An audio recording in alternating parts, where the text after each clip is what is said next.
Tonight, the best of the TDR Racing League strap into their cars for the first time in 2019 as the Virtual Motorsports Network presents the Extreme Motorsports Daytona 200 at the Daytona International Speedway. The fresh beach air of Daytona looms all around us, and with it, the hope of a brand new season for all of these TDR competitors.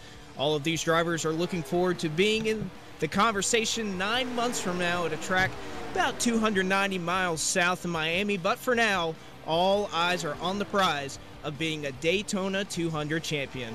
Glad to have you with us. My name is Blake McCandless, and I'm alongside my good friend and partner, Mr. Joe Allen, for the season debut of the Full Velocity TV Premier Cup Series. And Joe, it's always great to roll around to Daytona, see great racing, and really see these big crowds come out and really try to make a statement early on in the year.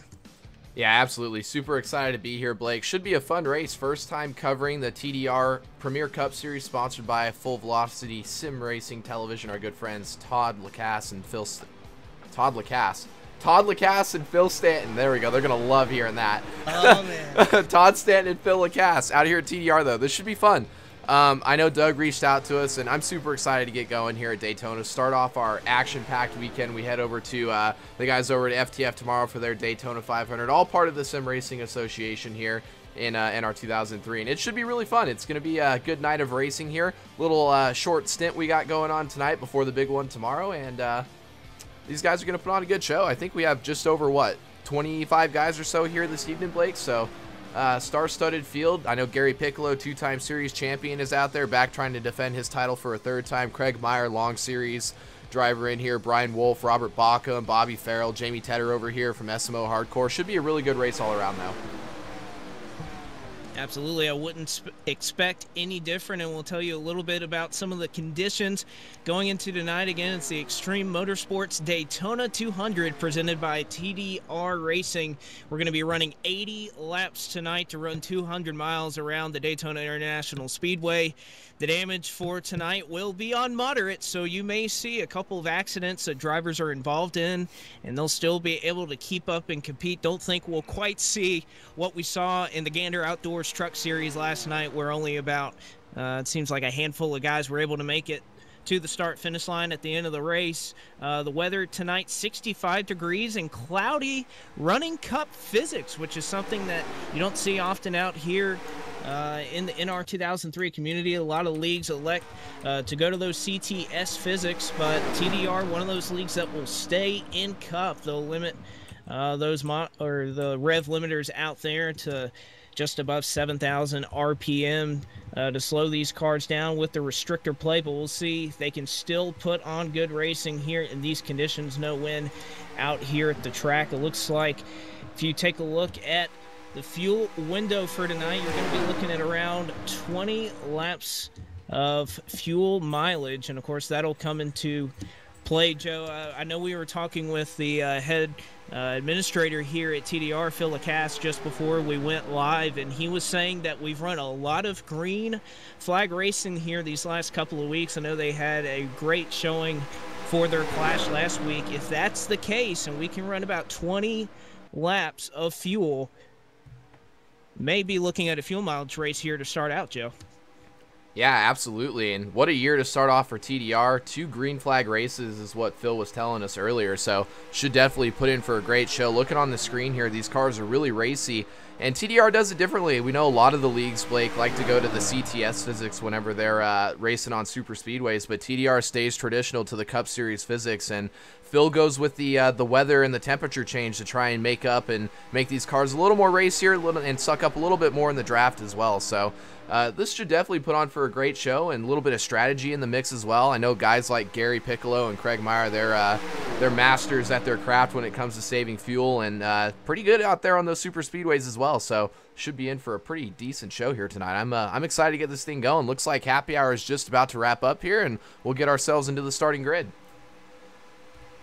Absolutely, as the happy hour session will come to a close. Jeff Goodpasture right now has the fastest lap at a 45.303 to conclude this happy hour session, but we'll go ahead and bring you the starting lineup for the Extreme Motorsports Daytona 200. I think we'll have to discount our names in here, Joe, in the server, but it looks like if we can get him in the server, it's going to be Randall Coleman at the back of this field. Actually, we'll go ahead and start here on row number 1. It's a couple of Insomniac drivers coming on over here to TDR, and there on the front row, it's the 0 of John Wall and the 088 of Greg LaBelle.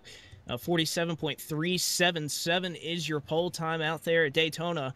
Row number 2 is going to be led off by Frank Divins and longtime series veteran Craig Meyer. Row 3, the 22, the two-time defending champion in Gary Piccolo will start on the inside of Jeff Goodpasture. Joseph Weaver will start in row number 4 alongside Davey Hazard. And then Ed Fowler and Robert Bockham in that 118, a previous sponsor of this series, will round out the top 10. 11th will be Aaron Johnson. 12th will be the 96 machine, a guy that is new here to the Virtual Motorsports Network. That's Mike Wheel. 13th will be Keith Patton. 14th will be the 20 car of Adam Harrington. 15th will be Jamie Tedder. 16th, another defending champion of this series, Joey Demand. 17th, Phil Parker. 18th, Jim Black. 19th, John Greed. And 20th, Dave McLean. 21st will be the 37 car. That's Brennan Spatafora. 22nd will be Bobby Farrell. 23rd, Doug Lockrow. 24th, Brian Wolf. I believe after that, 25th will be Todd Stanton. 26th, Joey Fulford. 27th, Ryan Johnson. 28th will be Phil Lacasse. 29th, Andy Margot. And I believe it's going to be Randall Coleman rounding out the back of this field, who did not put down a qualifying lap in 30th. So, Joe, a great-sized field for tonight. 30 to start off the Full Velocity TV Premier Cup Series tonight. So I think we're going to see a lot of different things come into play, although 80 laps not broken up into stages. So I think we'll just have to settle ourselves out here and see how aggressive these guys are willing to be. Haven't seen the racing here at this track. I know some of the other versions of Daytona we've seen out here in the community. A little bit low side heavy right now, but obviously Daytona BP, a track you and I have graced for many years, Joe, and we know it can put on some great racing.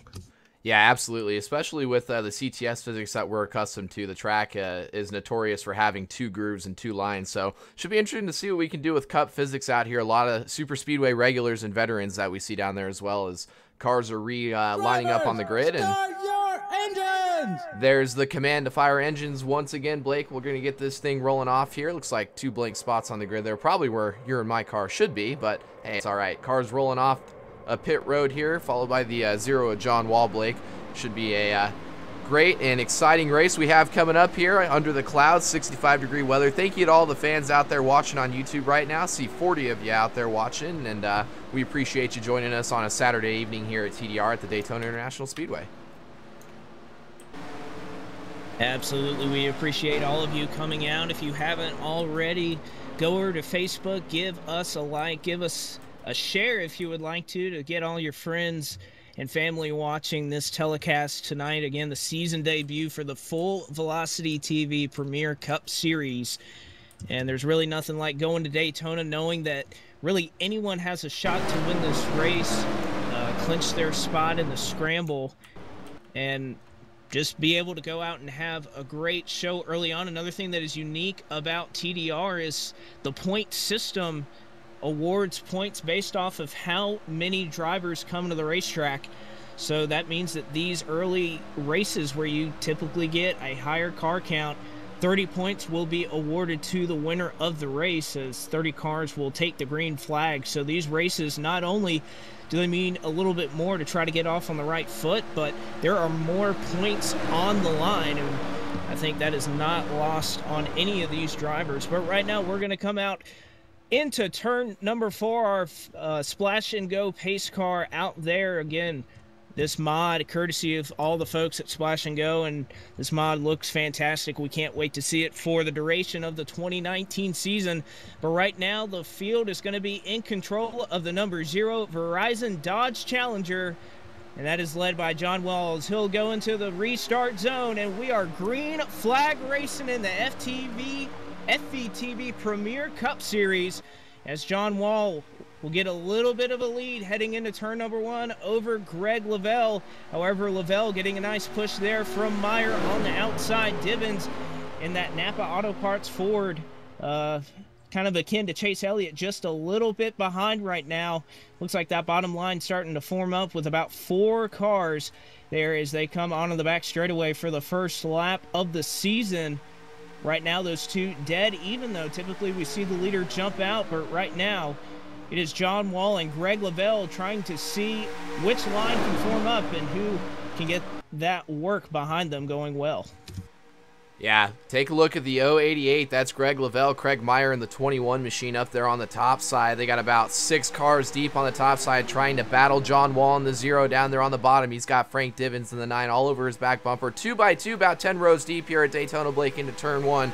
All the way through lap 1, all clean and green here at TDR, and that's a good sight to see as we see 088 of Greg Lavelle still trying to make some ground up on the top side there. Looks like maybe thought I saw a third line starting to form up there towards the 5th or 6th row on the top side there, but everybody's going to settle in. 2x2 racing, 088 all over the door of the 0 car. He's going to try to propel that Pontiac. That's a different style of car that we're not used to seeing out here in 2019, Blake, but Greg Lavelle in the Pontiac trying to project himself out into the front ahead of that 0 car of John Wall. Well, they say if you bring it to the racetrack, you can just run what you brung, and right now Greg Lavelle proving that, bringing out a car that hasn't been in production since about 2006, but he will be up front. He actually led that last lap around, ran a 45.892, his fastest of the beginning of this race, but right now it seems like we are 2 wide all the way back through the first probably 25 or so cars in this field, all the way back to Bobby Farrell in the 43 Ford. And right now, everybody just riding around in a line, not a whole lot doing, not a whole lot of guys electing to go 3 wide early on in this event. Again, running 2 times tire wear, it can be a little bit pressing on these engines for fuel mileage. And obviously, if you're in a super speedway race and you're going green, you're really ultimately looking forward to green flag pit stops. It's going to be what separates the guys who are just out here to run and the guys that have a shot at winning, is whether they can keep up with that lead pack after green flag pit stops. So right now, Greg Lavelle, if you look out front, he has moved all the way to the bottom of the racetrack, has actually moved in front of John Wall, our pole sitter. But Craig Meyer, head of that outside line, he's getting a little bit of steam up there with Hazard, and I believe that is the 033 of Jeff Goodpaster right behind him. Yeah, Goodpaster all over the back bumper of the 21 machine of Craig Meyer in that Ford Mustang, trying to project himself up and battle for the lead with Greg Lavelle in that 088 machine, Blake. And gotta wonder, a lot of intense, heavy racing up here through the front half of the top 15, 2x2x2. Gotta wonder if these guys are gonna, you know, kind of try and conserve it and take it easy here. This is a long race. 80 laps here at Daytona around the 2.5-mile super speedway. That's a long time. We're going to be settling in here for about an hour and a half, probably close to 2 hours before the conclusion of this race. And green flag pit stops traditionally is what separates the boys from the men here. And, the guys that are up there in the front pack leading it, they're the ones that know how to do it best, and we know that from experience racing against everyone here. But it seems like a lot of the guys up here at TDR, first race of 2019, Blake, a lot of racy drivers out there wanting to get up and lead this thing, and I think it's more of they want to stay up towards the front and avoid the wreck behind them rather than stay in the back and try to make your way through the wreck if it does happen. Well, it's always a catch-22. Do you want to be out front or do you want to be in the back? Oh, Craig Meyer up front got a little bit squirrely as he got a bump from Jeff Goodpaster. He saves it. Saw a lot of that in the Truck Series last night. Oh, and somebody's going to go around in the middle of the field, and that is going to collect a whole gaggle of cars here on the back straightaway. That is going to immediately put the caution flag out. And, Joe, we were just saying, You don't know whether you want to be at the front or the back because you never know what could happen. And I'm sure all those guys at the back of the field who did not make it through this one were just trying to bide their time and just try to get their cars cleanly through to that first green flag pit stop. But if you can believe it, only 12 cars out of the 30 that took the green flag just made it through that huge accident on the back straightaway. Again, we were only on lap 6 of 80, but it looks like a couple bumps that were misplaced led to a bunch of pandemonium here on the back straightaway. Yeah, absolutely. Just taking a look here real quick at the accident before we get it put up on the screen. Want to make sure we have the right angle here. Believe it started up towards the Jamie Tedder machine. Let me make sure we got the right accident on the screen here, Blake.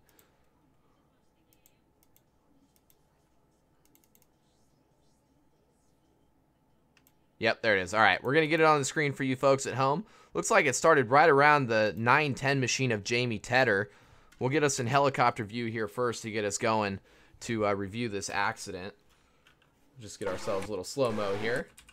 Take a look at the 910 on the screen there. Jamie Tedder gets into the back of the 96. I see Joseph Weaver up there in the 06. He's off the gas, trying to stay off of the 18 of Robert Bauckham, who's kind of offset himself in line. It looks like the 3 machine of Joey DeMann gets into the back of the 910 of Jamie Tedder. That sends him down into the 17 machine. I believe that's a 69 machine down there as well, bouncing off of Keith Patton through the grass, and carnage ensues behind them here.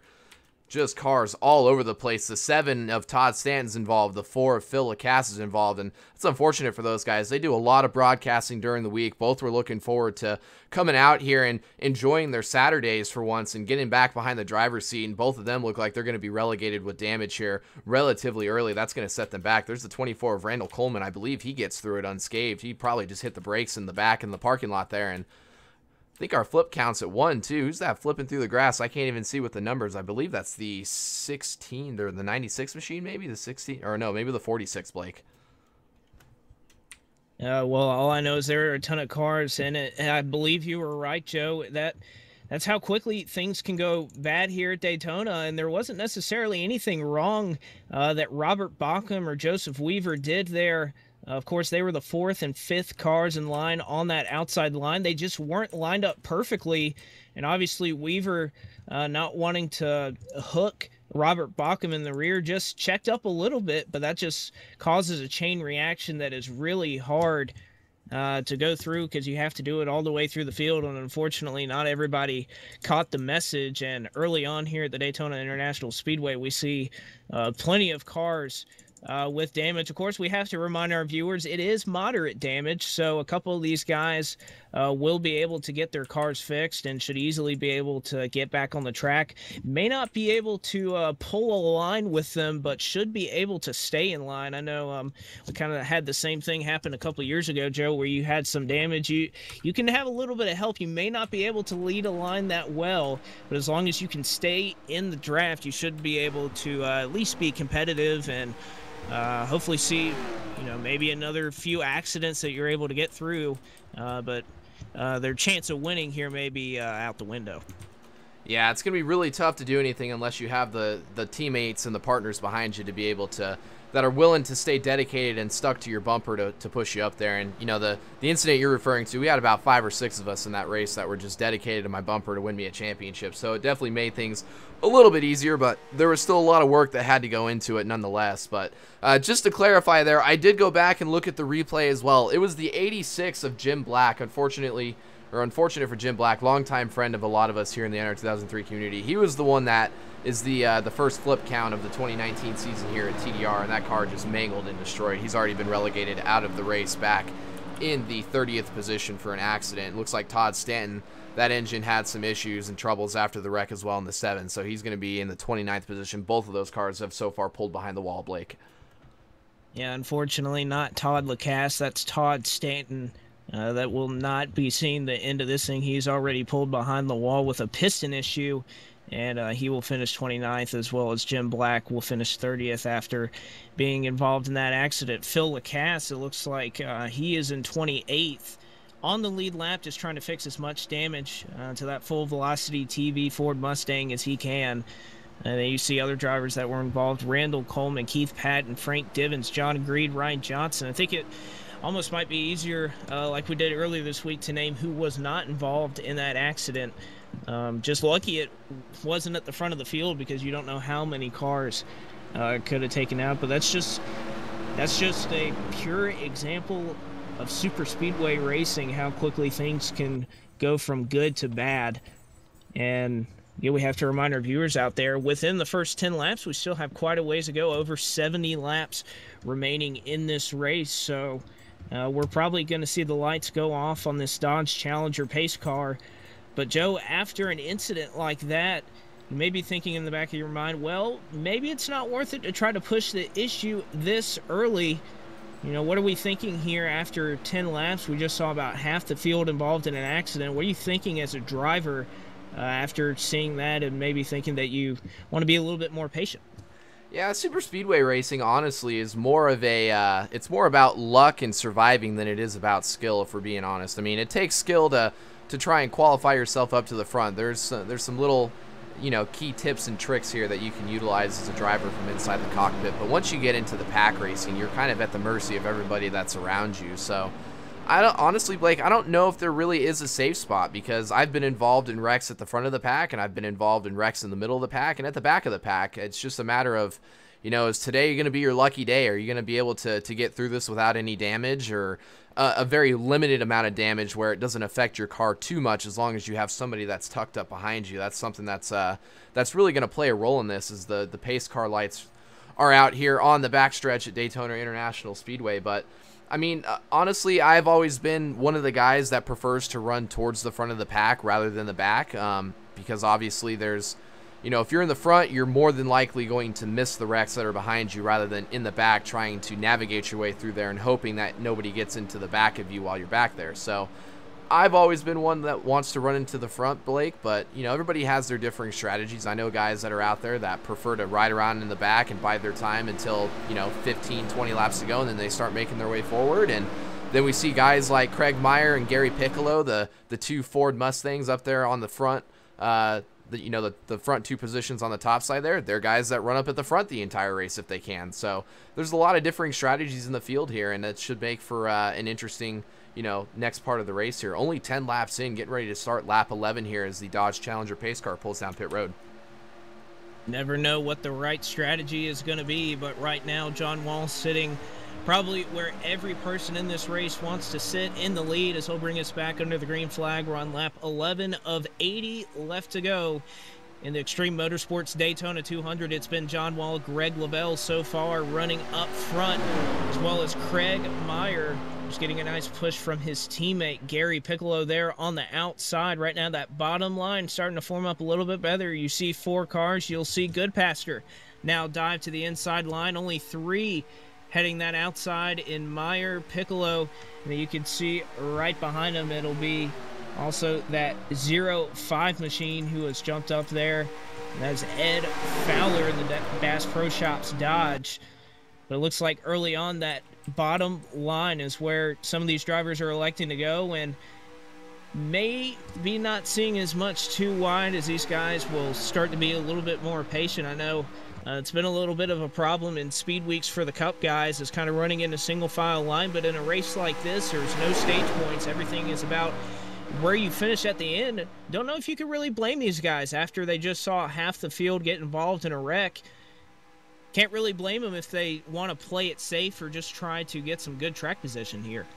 Yeah, absolutely. And let's not forget, it takes these cars a little bit to really get wound up and back to full speed. They're running restrictor plates on the Cup mod, and I think it only limits it to about 7,000 RPMs when you're coming up through the gears, rather than the I know some of the Cup leagues out there, they take off the restrictor plate on the cars at the super speedways. So you can tell, you can hear the engines wind up when they're coming to green, so it takes a little bit for them to get going, and that kind of shuffles up the lines as well, Blake. A lot of cars are going to be forced to move down to the bottom side there through low RPM gear changes to really try and preserve their spot in line, because there really isn't a whole lot the outside line can do when you're, you know, that first lap or two when you're trying to get the car wound up and get to speed. But as the cars get up to full song, you see the likes of Gary Piccolo and Craig Meyer, they're starting to slowly inch their way back forward. I see Joseph Weaver in the 06 machine, Doug Lockrow in the 37 back here. He was involved in that accident. It looks like he's hanging on there just fine. There's the 96 machine back there as well. I believe that is Brendan Spatafora, Mike Wheel is in the 96. He's up there on the top side as well, trying to all work that high side and crack up into the top 5 here once again for the 21 machine. One thing I'm impressed by is, despite the lack of cars in that outside line, you still see Greg Meyer and Gary Piccolo holding their own as these drivers one by one elect to go to the bottom side of the racetrack. Meyer and Piccolo, though, still up to about that 5th or 6th car in line there on the bottom, obviously slowly drifting back, but I have to be impressed by, I guess, how quickly they haven't just fallen like a rock to the back of the field, as it looks like right now everybody electing to go to that bottom side. We know some of these tracks, especially Daytona BP, like you see here, a little bit more tire wear. If you're going to be hugging that bottom side of the racetrack, try to make it a little bit more competitive for that top side, but there's really nothing you can do if everybody is going to go to the bottom. Right now we'll give you a little bit of a field rundown. John Wall sitting out front with Greg Lavelle right behind him. Davey Hazard in 3rd. In 4th is Aaron Johnson. Jeff Goodpaster in 5th. Robert Bockham is running in 6th. Phil Parker, that number 8, Bass Pro Shop Chevrolet, he's in 7th. 8th is Bobby Farrell. 9th, Ed Fowler. 10th is Joseph Weaver. That'll complete the top 10, and all of those top 10 riding single file, as you see on your screen, through turns 3 and 4, approaching lap 16. I think we see one driver, looks like he was going to go to pit road there. Looks like Hazard checked up a little bit, and actually the entire field will be paused here for just a moment as the caution flag is being shown over the speedway.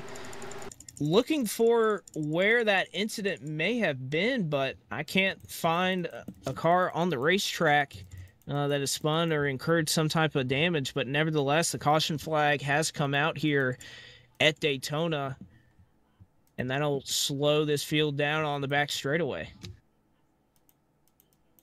Yeah, taking a look here at the cars on track, not seeing anything just yet, Blake. I'm taking a look back through. I don't know if maybe we had one of those phantom debris cautions by chance, but I'm not seeing anything as far as accident wise that put us under the second caution here of the evening. So we'll come back to the live screen, and maybe this is a good time to take a quick race break and get a couple sponsor plugs in here for the guys over at TDR. Blake, what do you say?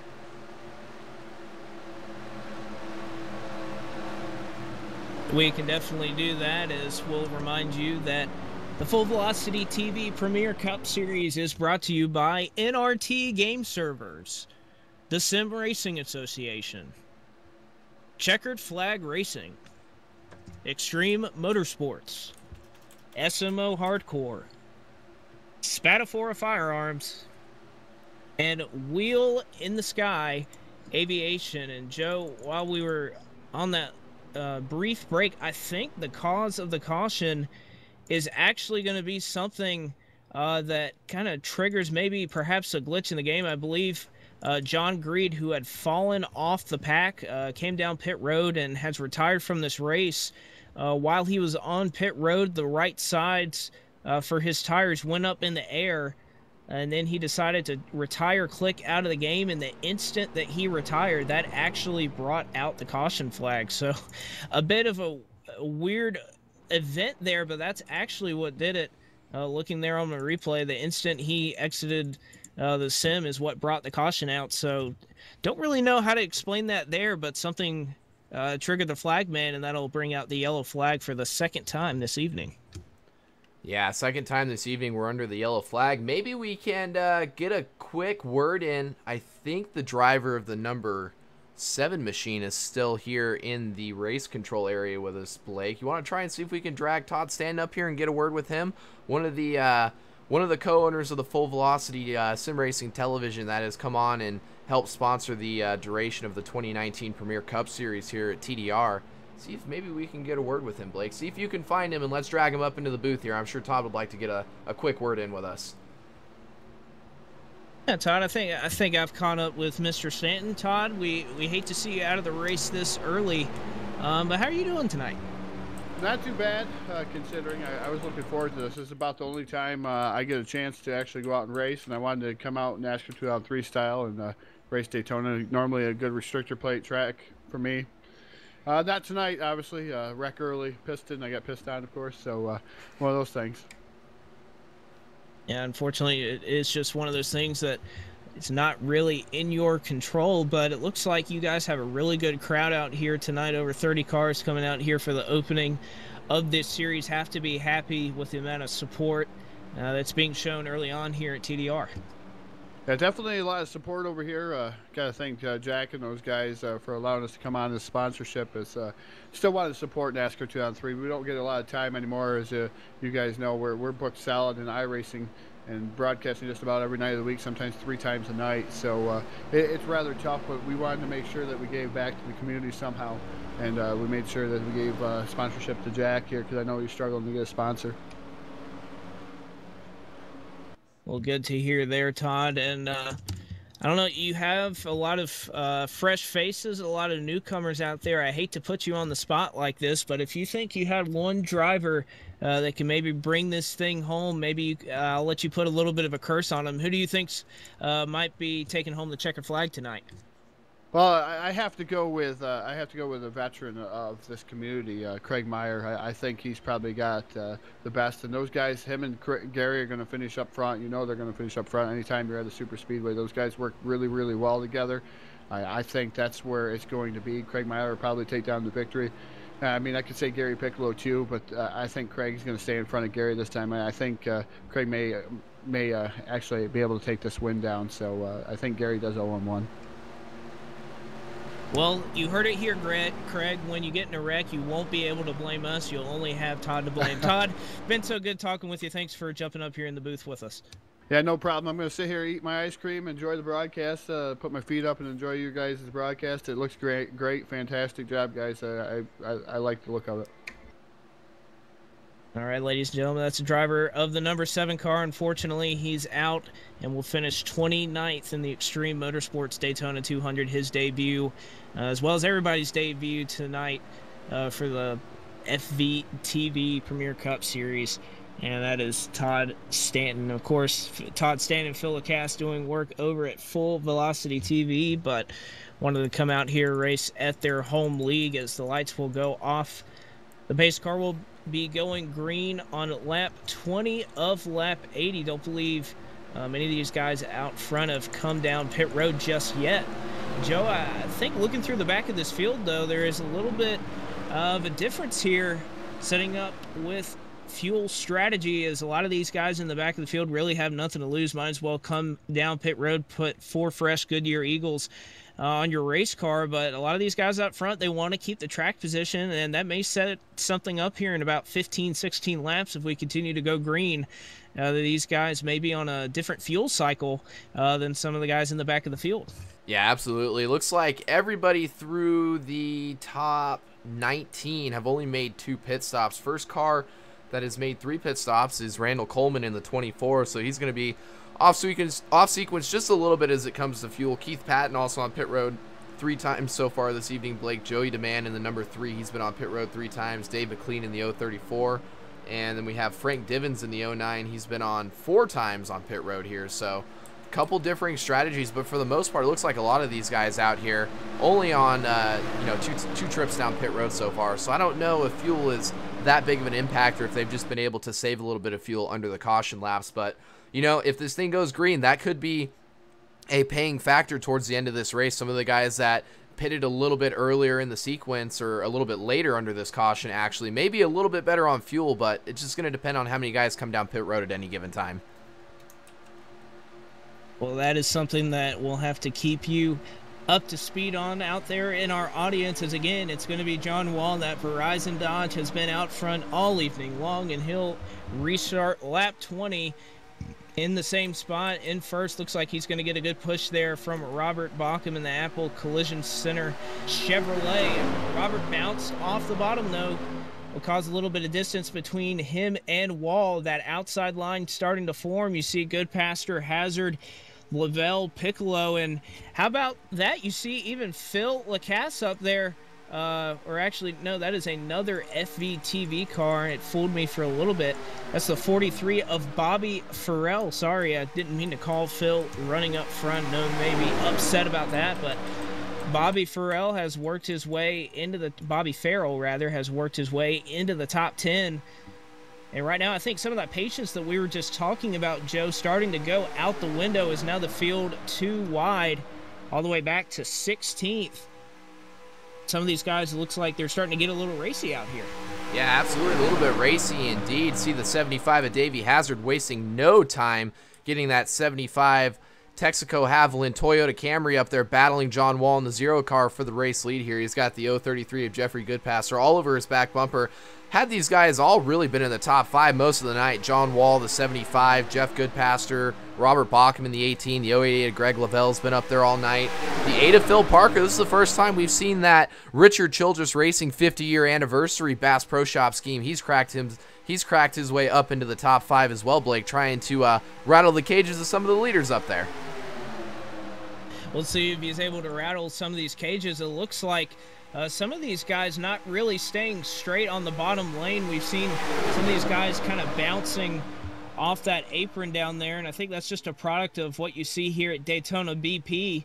You're going to get tight there on the bottom. You're going to be fighting that race car. Sometimes you're going to oversteer, as there is an accident in the back of the pack here on the bottom of the back straightaway. Don't know if it's going to put us under the yellow flag. No, we stay green. Doesn't but right look now like it.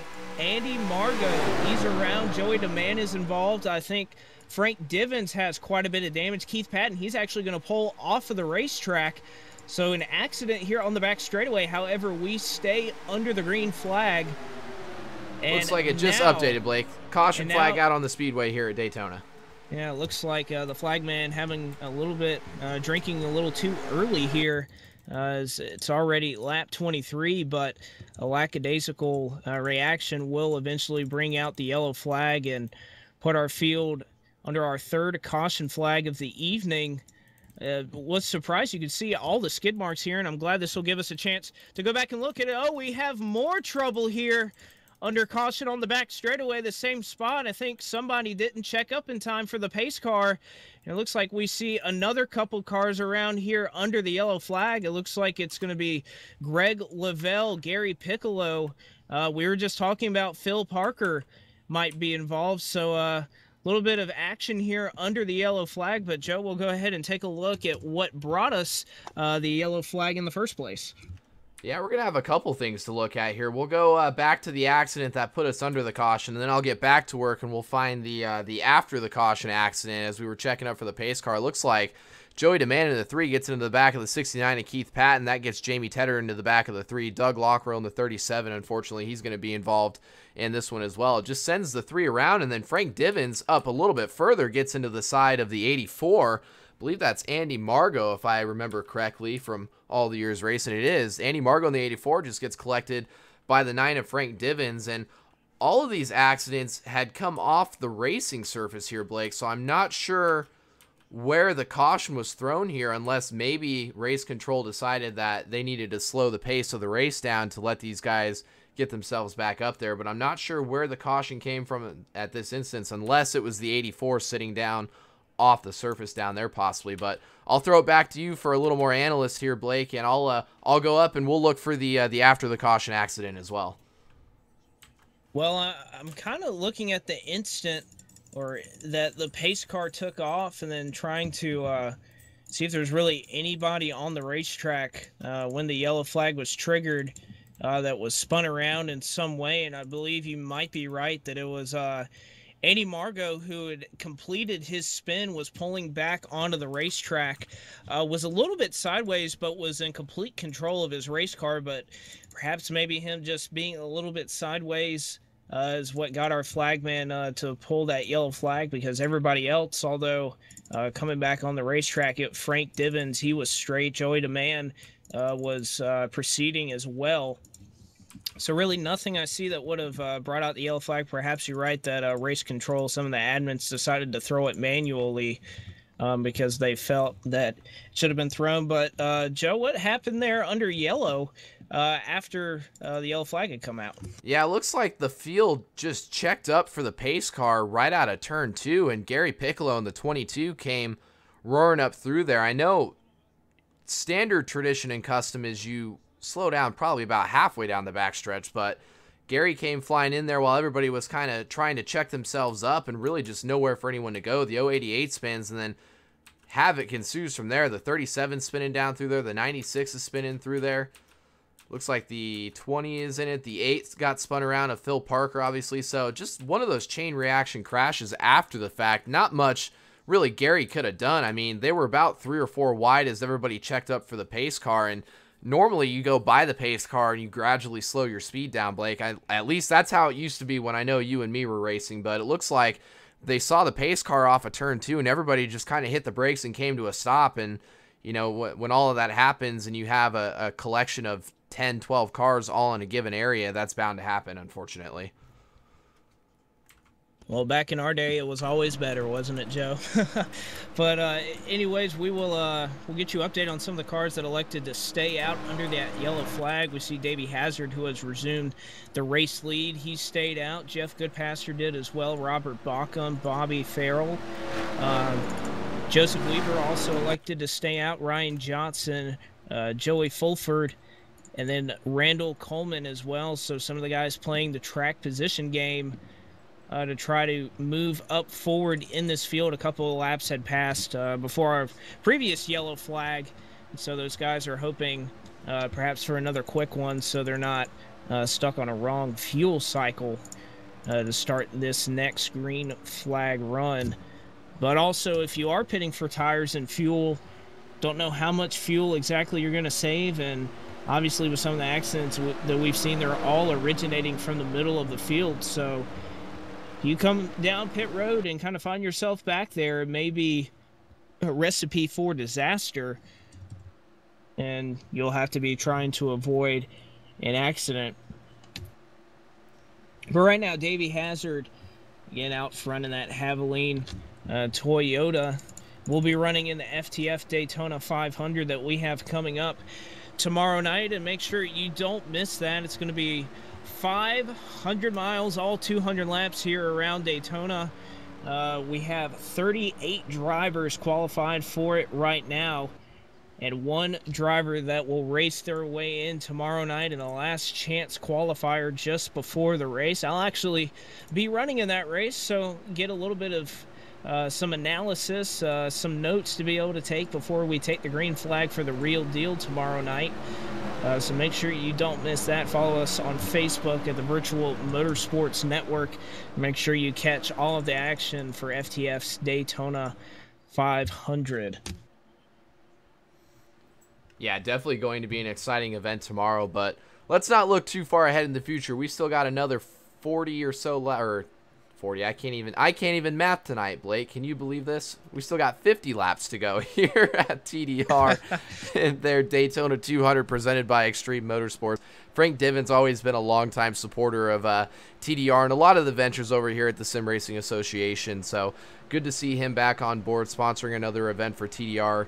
Guy really puts in a lot of time to a lot of things in the NR 2003 community. So don't want to make sure he goes unnoticed. If you haven't visited Extreme Motorsports before, make sure you go and stop by over at their league. I don't know if Frank's got any series that are up and running as of right now this early into the new calendar year, but if he does, make sure you stop by and check him out, see if any action's going on over there that you may be interested on any given night here in the NR 2003 community. But new leader out front, Davey Hazard in the 75, mixing it up just a little bit. John Wall all the way back in the 7th position now, Blake. So you know, some of the guys that are accustomed to being out front, restarting this race on the front row, are going to be relegated a couple spots back on the inside line. Should be interesting to see if John Wall is going to be a little extra aggressive to get himself back up towards the front. We'll have to see what he's willing to do and what these drivers are thinking as we'll approach lap 27. Davey Hazard, how about Jeff Goodpaster? He got a great restart, but he doesn't have the help that he needs. It looks like Bobby Farrell took off a little slow there on the green flag, and actually Goodpaster is going to be able to get down into the inside line and leave Farrell out there to dry. Right now it's going to be Hazard, Goodpaster, Bauckham, Weaver, and John Wall making up your top 5 there on the inside line. Again, that outside line just nothing really doing right now, and it looks like some of these guys just wanting to play it easy for the next couple of laps, try to sort themselves out, form up with some teammates before they start making some moves. Now, how about Hazard, a good passer, got a little bit of distance between them and Bauckham. Really, as we look through the field, single file, except for those 3 cars that are running there in the second lane. Yeah, Bobby Farrell in the 45 up there trying to lead the charge in that Ford Mustang full velocity television sim racing up there. And I believe he had the 33 of Joey Fulford back there behind him trying to get some sort of a charge going. Those guys just don't have any help up there. It looks like everybody's kind of gravitated down towards the bottom line. We're not even halfway through the event here, Blake. There's still a lot of racing to go here. So I would imagine after the first couple of cautions and about half the field torn up in accidents, some of these guys are probably just going, hey guys, let's settle down a little bit here. We still got over 40 laps left in this event. Let's make it to the halfway point. Let's make it to green flag pit stops. And let's get this thing spaced out and spread out just a little bit, and then we'll battle for it with about 15 to go. That's when the action, I would assume, is probably going to pick back up. No doubt about that, but as the driver in me would be telling kind of my brain right now, if I was in this race, the one thing you want to do is put yourself in a good position for a green flag pit stop. That's the one thing I constantly tell myself at a super speedway, is that is the ultimate way that you're going to separate yourself and try to win races. If you can get to green flag pit stops, one, it's really hard for a caution to come out because the field spreads out, and two, if you can take out as many cars from that lead pack as possible, it's going to really up your chances to win the race. So a lot of these guys might be thinking the same thing here, as we've seen a couple of accidents, don't want to get any damage, but really just want to get to that green flag stop, see if they can nail their pit stop, and then see who kind of emerges out of that, which cars fall off the lead pack, which cars stay, and then we can go from there. That's the one thing that as a super speedway racer is always playing in the back of my mind. How do you get onto pit road without speeding, but also being able to make sure you're in that lead pack when you exit pit road? Yeah, absolutely. And some of these guys in the back probably thinking strategy-wise here too, as far as who can make it further on gas. I know we're on a lot of different pit stop strategies and frequencies here, so I see something that I'm actually used to seeing sometimes. We go all the way to the back of the pack here. 22 of Gary Piccolo's back there and the 21 of Craig Meyer, those red line teammates, probably just biding their time now. They're usually guys that like to go in and hit off a sequence as well sometimes, Blake. I know that from all of our experience in racing with them. So they may be back there trying to save a little bit of fuel. Phil Lacasse is back there, and as I say that, the 29 of Brian Wolf in that Fluid Sim Racing Films Chevrolet Camaro gets spun around. Caution is out on the speedway. We caught that live, actually, but Blake, I'm going to hand it back to you. We'll get this thing up on the replay screen and get it slowed down for all of our viewers at home. Well, like you said, just trying to sit back and bide their time, but apparently that was not in the cards for some of these guys, as a couple drivers here on the exit of turn number 2 will be caught up in that accident. We'll see yet another yellow flag, and I believe it's going to be for a checkup there, a missed bump, and then just a little bit of an accordion effect, as we'll see with Joe in a second. But right now, the cars that are involved in that accident, Phil Lacasse took some damage. Joey DeMann, he's involved in yet another wreck. As we said, Brian Wolf, looks like he got the worst into that. He got into Phil Lacasse and was the one that ultimately got spun around. We also saw Spatafora in the 37 machine take some damage as well. But Joe, break it down for us a little bit further, see what happened there at the front of the field that brought that out. Yeah, we'll rewind this back a little bit for our viewers as well. We had it going on the screen while you were talking there, Blake. It looks like it's just an accordion chain reaction again. I believe the 78 of Aaron Johnson starts to get into the back of the 96 from the look of the camera. He actually gets down on the apron, I'm sorry. And then Doug Lockrow in the 37 starts to follow him a little bit. Jamie Tedder in the 910 actually gets into the back of the 29 of Brian Wolf, and Phil Lacasse and his number 4 machine hasn't been able to miss a wall or an accident all night. He's going to be involved in it as well. And looks like Randall Coleman there in the 24 machine, as you see him spinning down through the inside, he's involved as well. Joey DeMann in the 3 is going to be involved in this one. But looks like Craig Meyer, Gary Piccolo, the 21 and 22 cars respectively, both make it through this accident, Blake. Well, again, that just shows you that it's not necessarily big moves or mistimed moves, guys running down on each other, running into the side of each other. It's really just guys that are running in a single file line, just make a little bit of a mistake, but it's that accordion effect for the rest of these guys, as we'll see some cars spun around here on pit road into the infield grass. Ryan Johnson, Craig Meyer, two that got punted into the grass there as they were trying to make their pit stops. Gary Piccolo involved as well. But like you said, when you're in these big packs, you got 30 cars that started this race. When a couple of cars get out of shape and everybody else has to react to it, you're really trusting all the guys behind you to be able to make the right move, be able to check up and not get in the back of someone. And sometimes that's just too much to ask for all 20 or so people behind you to get it right. And that's how we've seen a majority of the accidents here tonight. Not even halfway yet. We've seen about 5 or 6 caution flags, and of course these guys want to put on a good show. I'm sure they're trying to fix that. But again, like we were saying earlier, a lot of these also originating from kind of the middle to back of the pack. We haven't really seen what we would term the big one that would start at the front of the pack yet.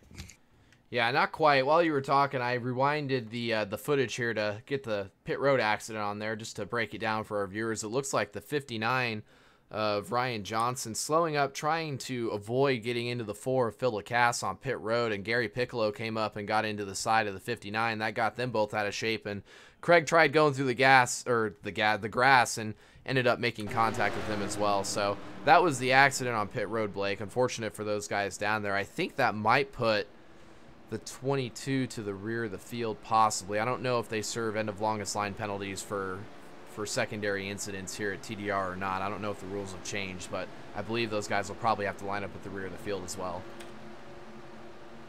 We'll see what they're willing to do, but while we do that, we'll give you a full race rundown here of the leaderboard. Mike Wheel has resumed the lead after that yellow flag. John Wall has worked his way back up to second. Phil Parker in third. Davey Hazard in fourth. Ed Fowler fifth. Aaron Johnson in sixth. Jamie Tedders in seventh. Robert Bauckham in eighth. Jeff Goodpaster in ninth. And then Brian Wolf rounds out your top 10. 11th, Frank Divens. 12th, Craig Lavelle. 13th, Joseph Weaver. 14th will be that 20 car of Adam Harrington. 15th, Bobby Farrell. 16th, Doug Lockrow. 7th, Joey Fulford.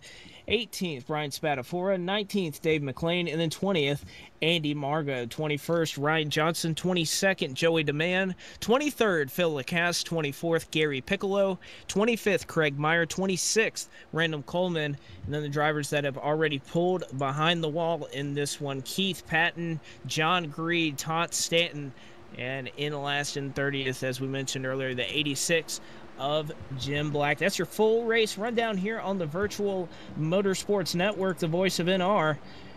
But as we mentioned during it, how about Mike Wheel in that Cessna Chevrolet in that 96 car? He has worked his way up to the lead. Haven't mentioned him a lot tonight. He's out there clutching, actually. You can hear his Cessna Chevrolet kind of do in NR 2003, kind of what we would call a dip as it sinks into the racetrack and the engine goes silent. So out there trying to save fuel. Again, we're going to restart, I believe, on lap 36 of 80. And if that fuel window is within 20 laps, I can't really blame him for trying to push the clutch in and try to save some gas. Yeah, absolutely. We're getting right into pit stop windows here with the way these cautions have fallen. So if these guys can continue to clutch and save gas, and we know that running in the draft on the track as well will help you save a little bit if you know how to manage the throttle just right, Blake. So we could see this turn into a strategy race if these guys can keep this thing clean and green. Lights on that Dodge Challenger Splash and Go graphics pace car are out as the field makes its way through turns 1 and 2 here at Daytona International Speedway. And just under halfway here, Blake, I think this is probably a good time to maybe go forward with halfway picks. What do you think? I was just about to put it to the chat, but I'm sure we can put it to ourselves first. I really think you can't really go anywhere different than John Wall right now. Has been really all the way back to the top 10, but nevertheless, even when he's been back there, he's been able to work his way up to the front really quickly. I think he has some good help out there, and Really, right now, I think he's been the strongest car here tonight, so I can't really go any different than John Wall. But, Joe, I'll put it to you. Who do you think's going to win?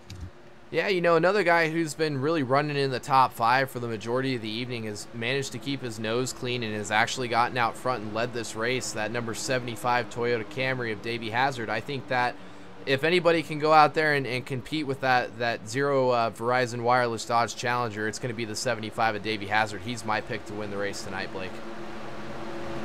Well, and of course, we can't just ask each other here in the booth. We have to put it out to you in chat. Want to see your picks to see who is going to bring home the trophy here tonight for the Extreme Motorsports Daytona 200. We'll check back in a little bit later to see who you would have picked. I have a feeling of who it's going to be, but we'll have to tune in just a little bit later for that. Now the pace car is going to merge onto pit road. The field will be under the control of Mr. Wheel in the 96 car. And how about the restart that he gets right there? He's about 3 or 4 car lengths ahead of that second row. Don't know if he went earlier, if he's just really on the money right now. Of course, with these cup physics, you can get accelerating early as these cars come up to full song. It's a huge advantage. Whatever he did that time, it certainly worked, as he's going to be out front. Don't believe he's too much ahead to get a huge run on him. We'll see if Phil Parker and John Wall want to do something. Parker will actually throw the block there on Wall, and they will attempt to make a move around that wheel machine. And I believe Phil Parker not going to be able to clear him just yet. He'll ride that middle line, get that help from Wall. He's clear now. He'll duck down to the bottom of the racetrack, leave Wall all alone. But a new leader here at Daytona for the time being is going to be that 8 machine of Phil Parker. John Wall, though, still holding strong on the outside line, as Wheel looks like he is continuing to fade. He'll now assume 3rd place there on the bottom line. John Wall will move down in 2nd. Right now that battle is for that 4th spot between Ed Fowler and Davey Hazard, as Hazard looking for some help on that high side, not getting a lot of it until now. He'll get a push here from Frank Divens. He'll get a massive run here down the back straightaway. He'll pull up to that 96 a Wheel. He may even be looking to Wall by the end of this corner. Right now, I believe Wall is looking in his mirror, looking for that 75, and I think he's going to try to move around that 8 car and resume the lead once Hazard gets back up here. Yeah, absolutely. It was a power move by the 8 and the 0 to get themselves up into the 1st and 2nd position here, but don't count Davey Hazard out. Frank Divens in the 9 car all over the back bumper of the 75 as they try to push their way up into the top 2 here. The 088 of Greg Lavelle up there on the bumper of the 9, the 06 of Joseph Weaver there. There's don't count out a guy like Robert Bauckham either in the 18 machine, and as I say that, it looks like John Wall's going to move his way up to the middle groove there, up in front of the 75 of Davey Hazard, and John Wall's going to contend for the lead here once again in that 0 Verizon Wireless Dodge Challenger. Well, I think Phil Parker, he's looking for that push from the 96 a Wheel, hasn't gotten it yet. You really have to lock bumpers to try to draft well, particularly with these cup physics. You can't accelerate as fast as you would want, so you really have to rely on that bump drafting. And right now, John Wall, his mirror is full of Davey Hazard, giving him a great shove into turn number 1. He'll pull alongside that Bass Pro Shop Chevrolet in that middle lane here at Daytona, looking for the lead as they'll go onto the back straightaway. That high side will be helped by that banking off of turn number 2, and John Wall looks like he will be clear of the 8 of Phil Parker. Davey Hazard being a great pusher, they'll go up to the lead. Frank Divens, though, right behind, giving a good shove to Hazard as well. Greg Lavelle and everyone on that top side really going strong, and I think this is really proving to us, Joe, that although the bottom side has been the preferred lane of choice so far, if you can get some quality guys and get some good pushing right there, you can make some hay there on the top side, as right now you see still a gap between Phil Parker and Wheel, and they continue to go back. Yeah, I was just about to say, it looked like John Wall was dedicated to the top side there as we start to see 2 distinct grooves, but as I say that, the 0 goes down to the bottom. Looks like he's going to move his way back up and try to block the run of the 75.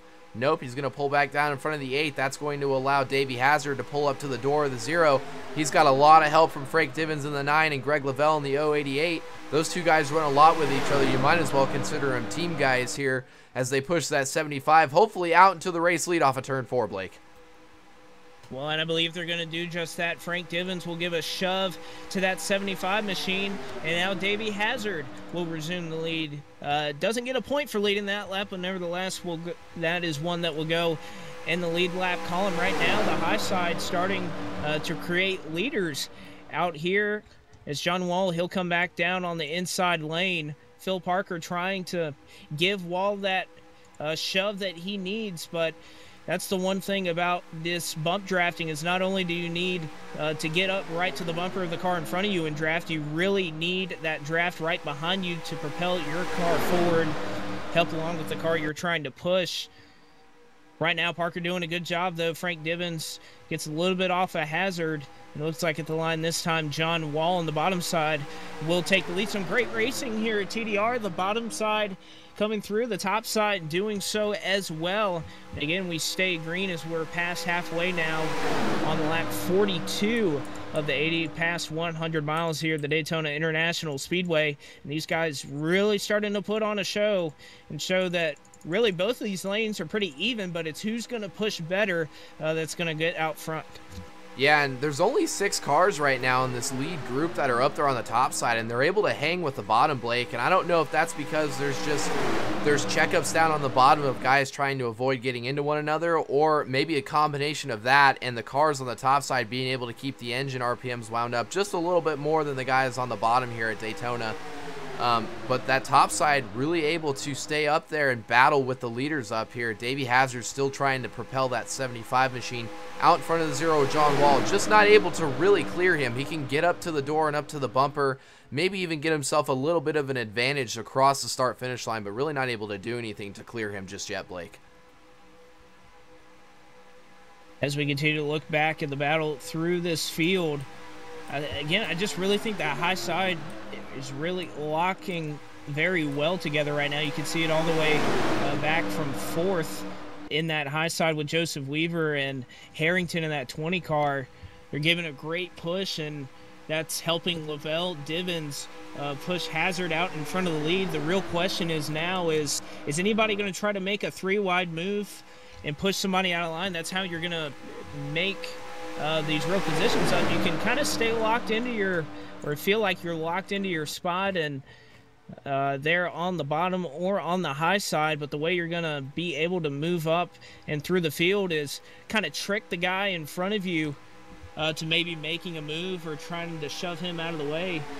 This top line running kind of in that second groove, not all the way out to the wall. So I guess the one way you're going to pass people if you're on the top side is you're just going to have to make it in the middle 3 wide and then hope, oh, we got a car going on to pit road. It's going to be the 96 of Wheel, and I believe that's going to be kind of a product of him pitting or not electing to pit that last time by. Probably needs to pit for fuel, and unfortunately for him, that's going to cost him dearly as he's going to come out onto the racetrack, not have any draft. He's going to lose a ton of time. So right now he is praying for a yellow flag, but we'll continue to look out through this pack that really has about 20 cars running with it, 2 wide all the way down the back straightaway. Yeah, absolutely, Blake. And what do you say we do something a little bit different here camera-wise? We'll take ourselves into the cockpit of the 9 car. It's going to be a little bit hard to hear us because the sounds are a little bit louder when we're inside the car, so this may be a little difficult, but we're going to do a little bit of a ride-along with the 9 car right now of Frank Divins. This is all over the back bumper of the number 75 machine, Davey Hazard. And there you see 7,000 RPMs, and these guys up to full song, but not quite up to about 10,000 RPMs. As you can see in those CTS videos, the main thing that you look out in your windshield right now, you want to align your car perfectly with Davey Hazard. That doesn't mean being in the center and hitting that Toyota logo. You want to be a little bit to the left of it and kind of match the driver where Davey Hazard's driver is sitting. So you want to be a little bit to the left of that Toyota Camry logo.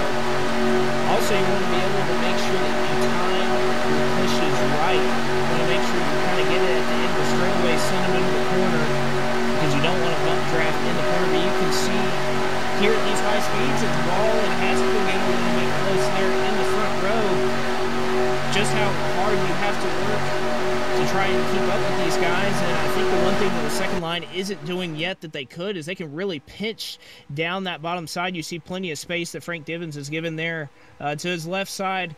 As a little bit of a wiggle there, you see how quickly it can go bad, but you really have to be cognizant of where you're lined up with the guy in front of you to try to give him a good push. Yeah, absolutely. And you said it best, Blake. It's really all about where you time the push that you give the guy.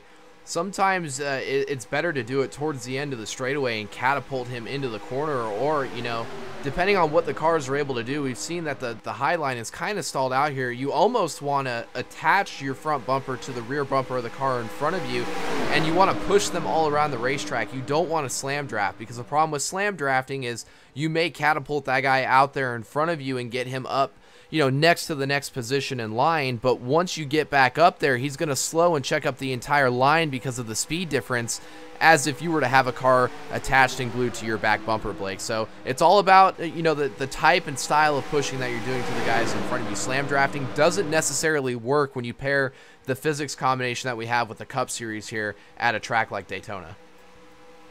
That's very true. You kind of get those RPMs a little bit lower if you're slamming guys, and right now the field will approach that 96 machine of wheel. He's going to go another lap down here, as, again, just unfortunate that the fuel cycle is not working out for him. He'll go one lap down, the only car lap down, so all he needs is a yellow to get that lucky dog. But it looks like that top line starting to die out just a little bit as Davey Hazard starting to lose position. That bottom line starting to become more prominent. We restarted, I believe it was about 12 or 13 laps left, but also that means we're starting to get close to that fuel window. And typically what that means for some of those guys that haven't run out in this community, when you get to a couple laps within that fuel window, you'll see most of these drivers start to migrate down to the bottom side of the racetrack, so that when they do need to pit, they can just duck down and not have to try to cut across traffic, worry about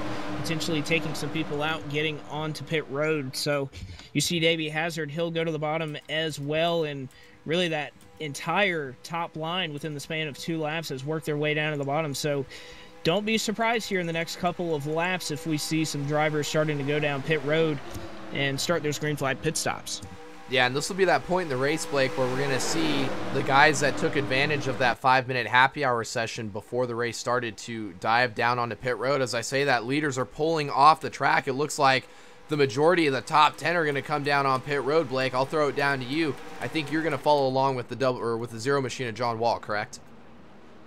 Yes, I'll stick with my pick to win, John Wall. He's at the front of this pack. That's the best spot to be. Don't have to worry about dodging cars that are slower than you, or if you're too fast, you're not going to run into anybody. John Wall going to pull into that first pit stall courtesy of his pole position. Looks like a great stop for him. He'll also be able to take advantage of being able to just take right off after exiting his pit stall. It's going to be 2 tires for the Verizon Dodge team. He's going to be out and away. Again, 29 laps left, about a 20-lap fuel window, so don't be surprised if they're going to have to come down to pit road one more time. Some cars, though, elected to stay out. The rest of them are going to pull on to pit road right now. A couple of issues. We may have Craig Meyer, who may get marred with a speeding penalty. He entered a little bit hot. We'll have to see what the result is on that. But right now, still a couple cars left in that lead pack who have not come down pit road. And right now, they may be trying to play a fuel mileage game and actually know that that's going to be the entirety of the field that just pit in those last 2 laps. Yeah, I'm looking down on pit road. It doesn't look like Craig Meyer or Gary Piccolo. I didn't see the left side or the right side of the car get jacked up. I think those guys went no tires. I know Davey Hazard in the 75, who came down a lap earlier, he took left side tires. I believe Robert Bauckham took right side tires. So we're seeing a lot of differing strategies here, Blake, through these first round of green flag pit stops. What's going to be interesting to see is where this second group here comes out in front of the lead group that pitted a lap before them. Who had the better set of pit stops here? As I say that, it looks like that lead pack of John Wall, they come off of turn number 2, halfway down the back straightaway here. Full song working on catching this front 5. Gary Piccolo has quite the advantage over the 06 of Joseph Weaver there. I believe they're going to get swallowed up by the pack back here, and we'll have a separation of about 10 cars or so that are going to make up the lead pack.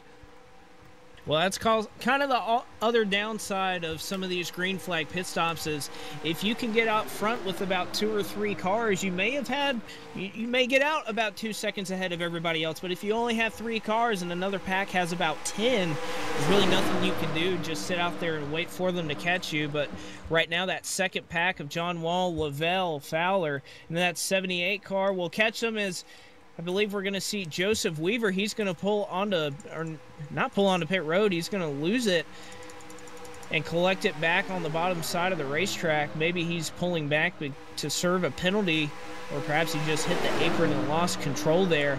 But like you said, it looks like there's going to be a pack of about 13 cars, and right now it's up to about 5 drivers that are behind them. Randall Coleman, Joey Fulford, Andy Margot, Bobby Farrell, and Frank Divins that all need to get in a single file line and work together. It's probably one of the most commonly used quick chats that this game has seen and has carried on throughout the years. Stay in line and work together to try to catch that lead pack, because you have a little bit of draft with Brian Wood and Weaver who have fallen off. You got to charge hard to try to keep up with them. Yeah, well, what's helping them is they have that small grouping of the 06 of Joseph Weaver and the 29 of Brian Wolf.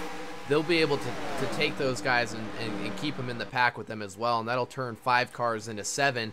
The front group, you have the 78 of Aaron Johnson, I'm sorry. He's being shuffled all the way to the back of this pack, so doing that, and with the 2-wide racing that the front pack has seen, I believe that back group of cars should be able to catch this front pack if they keep themselves in line. And with Bobby Farrell up there running the that's Phil in the 4. Those all cars, they all look the same. Those full velocity sim racing television Ford Mustangs, they all look the same with different numbers. It reminds me of the Team Crush cars that we used to run. Nobody could ever differentiate who was who.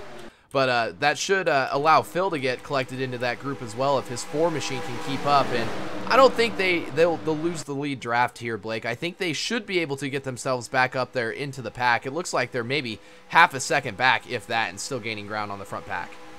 Well, I looked at their lap times that last time by. The back pack was a 45.2, that front pack a 45.4, so they did catch them by about 2/10 that time by. Frank Divins a 44 at 9.64, his fastest lap of the race. And if you look at this top pack, they're running about a 45.3, so that backpack doing a great job. They don't have as many cars as this front pack, but yet they're all committed to pushing each other, and you can see that's a difference of about 3 or 4/10 of a second. That's something that they really have to put in the memory bank, is that if they can catch this pack and they can work just as well, you would think that they could just go to the outside line, do the same thing, and they'd be faster. But we'll have to wait and see how much that draft is playing into it as well. A good job there by that second pack, and I guess not so good of a job there, that front pack. If you're in that front pack, sometimes you get caught up trying to go for the lead, but you need to realize, hey, if we can eliminate 5 or 6 cars from contention, that would be better for all of us. But it looks like through these green flag pit stops, we're going to have 18 cars that are caught on to the front pack, which is something I wasn't expecting. I thought we'd see a few more cars drop off, and the cars that did drop off, looks like it's going to be the 20 of Harrington, Joey DeMann, Ryan Johnson, Spatafora, the 96 of Wheel, Dave McLean, Jamie Tedder, and then Phil Lacasse, who has been behind for a little bit. He is now a lap down. Yeah, and we did catch up with Phil Lacasse before the race started, Blake, because we posed the question. I was interested in the weather temperature settings here, the 65 degrees and cloudy, and he told us before we went on the air that this should allow the setup combination to really suck up in the draft and allow cars to make runs on each other when we were seeing that 2x2 racing. And I think that really helped the backpack as well be able to make their way up and gain that time on the front pack here, and take what should have been probably a 10-car breakaway and turn it into a 16-car single-file line here that we see currently under green flag conditions. I believe you're right, Joe. And the one thing that we'll have to continue to keep eyes on is fuel mileage and how far these cars can go. And when these guys are going to pit, I think it's pretty safe to say that all these guys on one more pit stop will be able to make it to the end of this race. So the question is now for the guys that were able to stay out that extra lap, are they going to be able to not take tires, take a full can, take a half a can? those little moves can make a difference. It's won and lost me a couple super speedway races. We'll have to tune into it. Of course, lap 51 was that first pack, and lap 52 was the second pack that came down pit road. So 28 and 29 laps to go for both of those both of those sets of drivers. And obviously that'll be one more pit stop for both of them.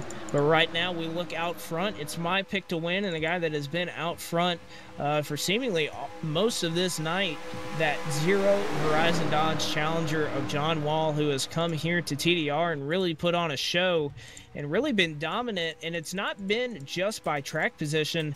When he's been down on track position, he's been able to make moves and get his way to the front relatively easily. So that zero car is definitely a strong one. Greg Lavelle, obviously a great teammate of his, giving him some help. The two Insomniac drivers out here really putting it to the TDR guys. How about Ed Fowler? We've been talking about him a little bit. He's riding there in third. Davey Hazard, he'll be taking place in the FTF Daytona 500 tomorrow night, putting on a good show. Good performance here in fourth. And then Gary Piccolo, after some early trouble, he's rebounded and moved his way into the top five and really has a line of TDR veterans behind him, and Robert Bauckham, Craig Meyer, Doug Lockrow, an administrator here. So a lot of guys that are capable of making some moves, but just not sure with under 20 laps to go and one green flag stop still looming. If these guys want to risk trying to make a move here to the outside and gain some track position before pit stops. Yeah, and give a little bit of a shout out here to some of the people in our YouTube chat, Blake. Sister Mary Ashtray been telling us all night, don't sleep on Ed Fowler in that 05 machine. And look at that, he's made his way up into the third position, really positioning himself to try and make a run at the checkered flag here after our last round of green flag pit stops. And going back to strategy talk, Blake, I know in a position like this, guys that I've seen do this in the past, Gary Piccolo and Craig Meyer, sometimes come down and they split the run in half. So I would think maybe around lap 65 to lap 70, I'd see these guys come down pit road and split it in half and really try to force the hand of some of the other guys out there. I figure if you get enough people to go down with you to split the run, it'll force some of the others to go down there or risk losing time on the track depending on the sizes of you know, packs that you get to go down pit road. So that may be something that we're gonna have to watch out for as well, Blake. But you look at a guy like Randall Coleman, who's in the 24 machine, caboosing the rear of this single file line here, may be able to save a little more fuel than some of the other guys out there in front of him, just relying on the draft to pull that 24 Napa Chevy Camaro around the racetrack here. He may be able to take a little bit less fuel than, say, a guy like John Wall in the Zero, who's been running up front here most of the night and leading this pack, not able to save as much gas as the guys that are running behind him. That's probably the only bad thing about leading at a super speedway is not being able to save enough fuel. But Joe, I think you make a good point. If only about 2 or 3 cars pull off and try to maybe split the run in half and go down pit road, you don't mind that if you're the rest of this competition. If they come out of pit road with only 2 or 3 guys pushing each other, they are going to lose time to a pack that is now 18 cars deep. There's just no way that you'll be able to compete with it. And not to mention, if one of your guys has an issue, that really does you in. You really need probably, what, in about an 18-car pack, we'll say probably 6 or 7 cars to really start making a difference. In terms of if some guys pit, you may want to start pitting as well. That's really probably the one thing that will determine this race more than anything, is what group can you pit with and how well can you push each other as soon as you come off a pit road, and who's going to stay out too long and not have enough draft and lose that time here at the end of this race. But we'll approach lap 65 of 80 as the laps continue to wind down here for the season debut of the Full Velocity TV Premier Cup Series here at TDR. It's been the John Wall and Greg Lavelle show for the majority of this race. They started on the front row and have been leading for a good part of the action. We actually saw a group there off of turn 1 as the lead group went by. I believe we saw Ryan Johnson, Joey DeMay, Harrington, and Phil Lacasse all coming off of pit road there. So obviously they're done with their pit stops and are banking. Not really sure what they're banking on. Going to go lap down here And if a caution comes out, only one of them will get the lucky dog, but I guess they were hoping for a yellow as soon as they pit to try to put them back in a cycle and maybe try to steal some track position here, but all of them will go a lap down. 20 cars on the lead lap right now, only 2 that are not a part of this lead pack. That's Dave McLean and Spatafora, no doubt hoping for a yellow flag to try to help out their chances. We're approaching about 15 or 16 laps since this lead pack last pit, so I'm sure here in the next 4 or 5 laps is when we're going to see guys diving down to pit road. Sure, we'll see nobody really step out of line here, but when the time comes, who can execute, get on a pit road as fast? And actually, we're going to see a lot of cars going on a pit road now. Oh, and there's going to be trouble as some cars get around there on the apron, and that is going to put out the yellow flag. And that's going to throw a whole wrench into the end of this race. Looks like some trouble there. That is the one thing that you have to worry about when you're getting on a pit road is where the cars are around you. And it looked like that was an issue for some of these guys as the yellow flag will come out for the first time in about 20 or 30 laps. And that'll change everything here as we're going to approach 10 to go here shortly, Joe. Yeah, absolutely. This changes the whole complexity of the race. Everybody's probably going to come down, put 2 tanks or 2 cans of fuel in their cars or just enough to make it to the finish here. But that's really going to hurt guys like Craig Meyer and Gary Piccolo. Those guys had come down pit road, but as the caution flew while they were on pit road, they can't make that pit stop. They had to actually drive through pit road. So those guys lost all their track position. They're going to line up at the very end of this field, basically, and they'll have to come down pit road and really fight their way up through the rest of the pack there. I'm going to get us back to the screen here. We'll take a look up in slow motion. I think we're following along with the 033 right now of Jeffrey Goodpasser. It looks like Doug Lockrow in the 37 gets all the way down on the white line here and just locks up the right rear tire. That sends the car to the right directly. Andy Margot in the 84 spins down on the inside. Frank Divins, a near miss there. The 06 of Joseph Weaver gets into the outside wall. He's going to come across the nose of the 33 Old Spice Ford Mustang, and it looks like Aaron Johnson in the 78, he spun up into the outside wall as well, Blake. So just a lot of carnage, and it looks like it started with that 37 machine. He just came off the apron there, down onto the banking, the flat surface, and I don't know if maybe he tried to downshift that 37 when the RPMs were still too high, or if he just got too hard on the brakes with the bias on how it's set in the setup here, and it just spun that car around, and it took a nasty right-hand turn up into the rest of the field as they were coming on pit road. Well, luckily for a lot of these guys, don't look like really any major damage was sustained on any one of these race cars after that. And obviously, I think, yes, we will see the 037 of Doug Lockrow will claim that incident. So he'll be starting at the end of the longest line here with just under 10 laps to go. So not a good situation there for the 37 Toyota. Look out front. A couple of these guys that did elect to come to pit road. The group we were talking about is that lead pack drove past them in turn 1. They're actually going to take what looks like the wave around here, so they will be on the lead lap. They'll be at the tail end of the field, but will be able to be a factor here in the last 10 or so laps of this one. Again, Dave McLean, Ryan Johnson, Joey DeMann, and then Adam Harrington. Looks like they're going to be able to take advantage of the wave around. Phil Lacasse will as well, although he is 2 laps down at the moment. We'll get to 1 lap down and hope for another quick yellow flag to get a lucky dog at the end of this one. The 96 of Wheel looks like he'll be taking the lucky dog as well. John Wall will be first off of pit road amongst all of that group. Jamie Tedder going to be taking a lucky dog as well. So it's going to be Wall and Lavelle, although they're going to be a little bit of a predicament here. Both of them are going to be restarting on the front row. We've seen them work together all night long, so it's going to be a little bit difficult if they do want to work together here with them both in the same row, especially I think we're going to see that top line come into play here. We're not going to see everybody right around single file as we're going to restart with 10 laps to go.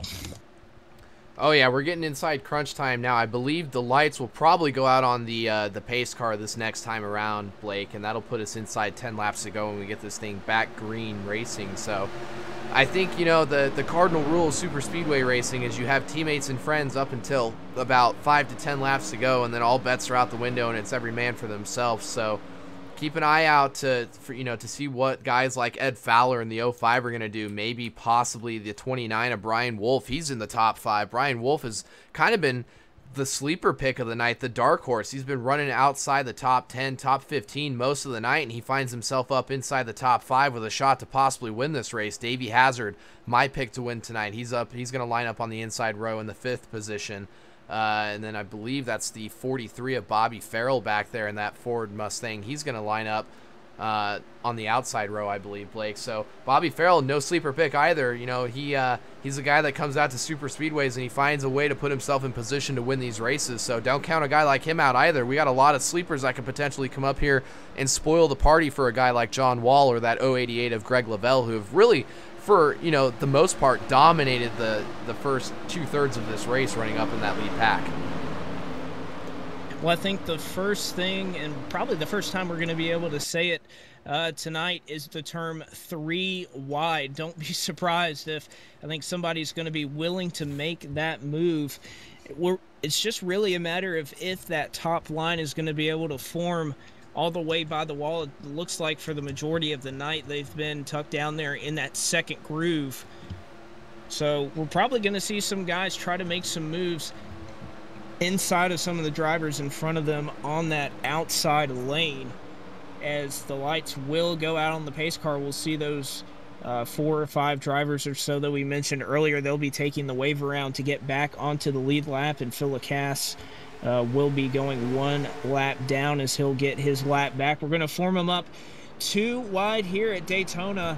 This is usually what it comes down to, a late restart. Who can execute, who can make the timely moves and avoid an accident if that is able to occur. It likely will. Would not be surprised if we're going to be put under the yellow flag for another time. But we'll look at the front of the field. How about Brian Wolf? Was spun off of turn number 2 earlier in this event, has recovered to get into the top 5. Davey Hazard, your pick to win. He is involved in the top 5 as well. Bobby Farrell has a shot at this, and even you look back at some of those veterans, 9th, Gary Piccolo, 10th, Robert Bauckham, 11th, Craig Meyer. There is enough time for those guys to move up to the top. And how about some of the guys that have been just kind of biding their time in the back? Randall Coleman, a guy that has really just been being patient. Well, this is go time. We go into turn number 3. Again, we'll restart here. Lap 71 of 80, so 10 laps to go when the green flag drops. It's been John Wall and Greg Lavelle all night, but right now they're side by side, and unless they can work something out where Wall gets a good restart and Lavelle gets in behind him, not sure if they're going to be able to work it out just yet. We'll find out here. The debut, the season debut of the Full Velocity TV Premier Cup Series here at the Daytona International Speedway. Who is going to walk away the Extreme Motorsports 200 Daytona champion? We're going to find out as John Wall will put us under green in the restart zone. Looks like a bad restart there from the 05 of Fowler. That's going to put Greg Lavelle with the slight advantage on the outside lane. He does not have the help he needs, though, from Brian Wolf. A little bit of moves. Oh, Davey Hazard's going to look to the inside. He's forced to the yellow line. He's going to come back on the track, and oh, there's trouble in turn 1 as Ed Fowler is around. Bobby Farrell is up and over and on his roof. Frank Divins involved. 8 or 9, 10 cars sliding through turn number 1. And just as soon as we go under the green, the caution flag will be waved here at Daytona. It looks like a move that Davey Hazard made that was clearly pretty clean, but it looked like Ed Fowler there, Joe, was not willing to let him back up off the track. Not a smart move there, and I believe the driver of the 05 Bass Pro Shops Dodge is going to be responsible for that one. Yeah, there's going to be a lot of unhappy fans out in the YouTube chat box with that one as well, Blake. I saw a lot of Ed Fowler fans out there, so there's going to be a lot of finger pointing. I already know that that's going to be coming. We're going to get this thing back over on the overhead aerial view. We're going to follow along with the 75 of Davey Hazard. It looks like you're right. He's got the lane. The lane is open. He pulls all the way up, and the 05 starts to come down, and Davey even goes all the way down to the apron, tries to gather it back up, and really at the speed that you're going, there's really nowhere you can go. He just comes back up onto the surface and gets into the bumper of the the left rear quarter panel of the 05. That's going to send him spinning around into traffic. Bobby Farrell gets into the side of the 33. Frank Divins nowhere to go in the 9 machine. Look at the red line teammates. Gary Piccolo and Craig Meyer squeak by down on the apron. Randall Coleman, he's involved in it. This took out just about everybody from 5th on back, Blake. The 18 of Robert Bauckham is up and over on his lid. The 6 of Joseph Weaver's spinning through the grass. The 033 of Jeff Goodpaster's up there against the wall. The 78's in it. Ed Fowler in the 05. Unfortunate end to his night. The 37's in it. There's the 8. It looks like the 20 was in it as well. So a lot of tore up race cars here inside 10 laps to go, Blake. Well, and again, I don't want to be biased here or anything. I'm just giving my opinion, but that was a great move to the inside of Davey Hazard. That's really just a mistake there by the 05 of Ed Fowler. It's a move that in a heartbeat, if I was in the 75's position, I would make. He was able to make a move, get down to the inside. Of course, a reminder to our viewers out there, you cannot go below the yellow line unless you are forced down there to advance your position. But Davey Hazard made that move, was to the inside of the 05 without going beneath that yellow line. Entering turn 1, was forced down there. It really had nowhere to go. It was really a great job there by Hazard to try to come back onto the track as soft as possible. Of course, got into the 05, but he'll stay straight and is actually in the 3rd position. So again, that was a great move by Hazard. It's unfortunate for the many cars that got taken out in that accident, but again, it's just my opinion. That's a move that Ed Fowler has to give that position to Davey Hazard. I don't blame Davey Hazard one bit. He really had nowhere to go, drifted back up onto the racetrack, and unfortunately Fowler there, the guilty party.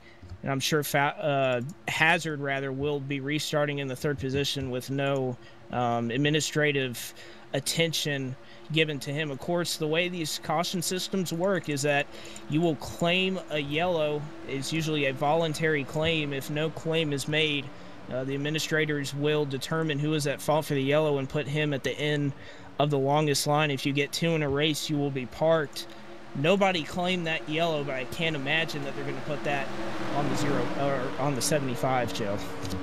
Yeah, that's classic Daytona and Talladega style super speedway racing inside 10 to go. Tempers are going to flare. Patience is going to run thin because everybody knows that it's go time. And you know, we've seen with the setup and track combination here that it takes a little bit for these cars to get wound up and get going, and it is hard to pass if you don't have the right people working with you in whichever line you end up that's faster. I mean, one line is going to be dominant over the other, and if you have an opportunity like Davey saw there to have a clear and wide open lane on the inside, you're going to take it. That's what race car drivers do, and you know, he took it, and the 05 tried to fill the hole that was no longer there, and the end result was the accident that we saw there going down into turn 1. But you know, I gotta give a hats off to the red line guys. The 22 of Gary Piccolo and the 21 of Craig Meyer. Those guys probably lined up 12th and 13th respectively on this last restart, and they're both up inside the top 10 now. They'll line up 5th and 6th, I believe. Both of them were able to avoid the carnage down on the apron. So don't count out the red line guys now. They thought that, you know, they had a hard go at it before the last restart. They got it a little bit easier now, so keep your eye out to see if those guys try to get together and maybe push their way up towards the front as well, Blake. We'll see if they're able to do that. I believe the lights will go out on the pace car this time around, if I'm not mistaken. Of course, we're on the back straightaway as we'll approach the tri-oval. I'm sure we'll get the 1 to go signal. Again, a reminder out there that we will run to the conclusion of this race whether it is under yellow or not. So lap 80 will be the last lap of this race, whether the pace car is the one that leads them to the checkered flag or the actual leader themselves. So we'll have to see what happens here if these guys can keep it green. If we have a caution immediately after the green flag comes out, I believe we can get another restart in. Otherwise, I think the next flag will end the race. You see there the 910. He'll pull up to the inside. He is the lucky dog, so he will be back on the lead lap for the remainder of this race. He'll have a chance to gain some spots, and who knows, maybe even have a chance to go up there and win it, depending on who is taken out if there is an accident. We see the 05 of Ed Fowler has pulled off the racetrack, and He will go behind the wall after retiring from the event. He'll finish in 24th. 23 cars on the racetrack right now. 21 will be on the lead lap. You see Bobby Farrell, he fell a lap down. I'm not quite sure why. I believe he was maybe trying to fix some damage. You see, yeah, I'm looking on his roof. You see a lot of damage there to the 43 car. I guess he was fixing some damage and went a lap down trying to ride this one out. But, Joe, it's go time, and I think we're going to see both of these lanes pushing really hard here to try to make something happen. We may see another 3-wide move, but hopefully these guys can handle it because Hazard tried to do it and it didn't really work out so well last time. Yep, like I said, we're inside 10 laps to go. We'll restart this thing inside 5 laps to go. So if you thought the last restart was crazy, this one will probably be twice the excitement as what we just saw.